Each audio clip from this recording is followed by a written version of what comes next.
যিনি থাকবেন, যিনি ছিলেন, যিনি আছেন, তিনি কে? আল্লাহ পাক কুরআনুল কারীমে বলেন, কুল্লু মান আলাইহা ফান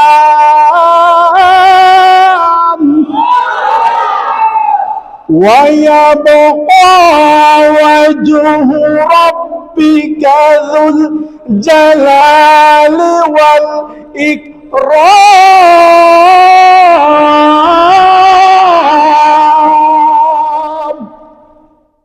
আল্লাহ রাব্বুল আলামিন কোরআনে পাকে ইরশাদ করেছেন, সমস্ত কিছু ধ্বংস হয়ে যাবে, ওয়ায়াবকা, একমাত্র অবশিষ্ট থাকবে কে?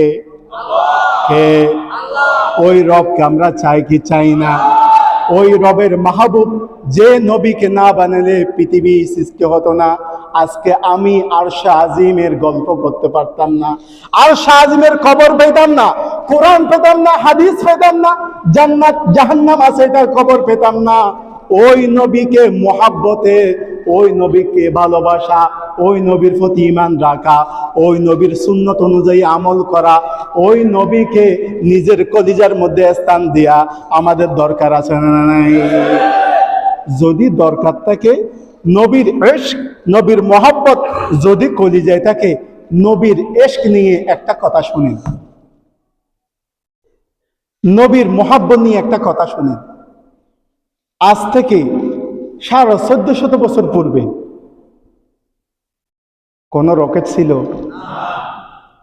কোন বিমান ছিল?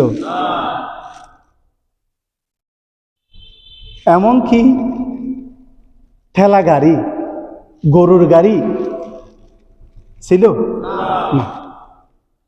গরুর গাড়ি ছিল না, ঠেলা গাড়ি ছিল না। ওই সময় আল্লাহ পাক আমার নবীকে আরশে আজিমের মেহমান বানিয়ে ধন্য করেছেন। কেমন ধন্য করেছেন? আল্লাহ পাকের হাবিবের এক প্রেমিক আশিকে রাসূল আলা হযরত বলতেছেন, এই জমিনে এমন একটা নিয়ামত আল্লাহর হাবিবকে আল্লাহ পাক দান করেছেন। আসমান ওহি পর সব নবী रह गए,